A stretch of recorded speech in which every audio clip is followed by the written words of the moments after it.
Since the founding of the People's Republic of China 75 years ago, the country has overcome limited resources to build the world's largest high-standard education system.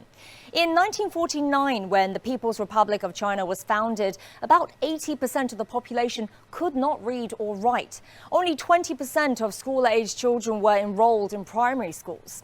The literacy campaigns between 1949 and 1965 helped an average of over 6 million people each year become literate. 7 decades later, the latest national census report shows the illiteracy rate at less than 3%. Two legal landmarks here. In 1986, the compulsory education law came into force, extending the length of mandatory education from 6 to 9 years. Since 2008, tuition has been free during this 9-year period for all Chinese children. In 1949, the net enrollment ratio in primary schools was around 20%. With that compulsory education law in effect, the ratio surged to over 99% by the year 2000.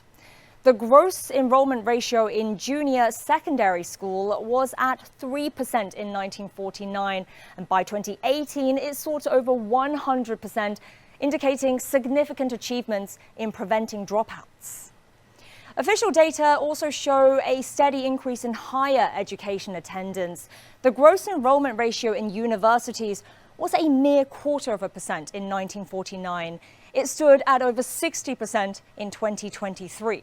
The number of students completing undergraduate programs at public colleges and universities rose to a high in 2023 of nearly 10.5 million. That's roughly the population of Sweden. And this reflects China's transition from a populous country to one that is rich in human resources. China has also improved gender equality, equitable access, and fair distribution of resources in its education system. The enrollment rate of primary school-aged boys and girls has been 99% since 2015. In 2021, China rolled out a training plan for college students majoring in education. Each year, 10,000 qualified teachers are sent to underdeveloped areas to boost the quality of local education.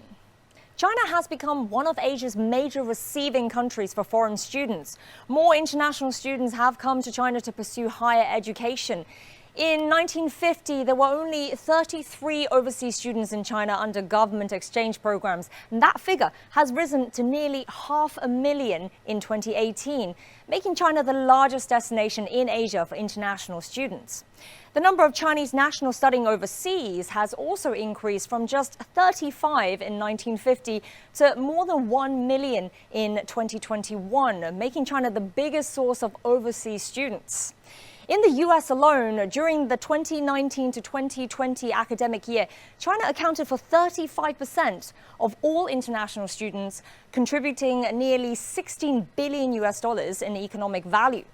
There's no question that high-quality education is helping China improve the quality of its population, expand its talent pool, boost China's innovation drive, and overall development.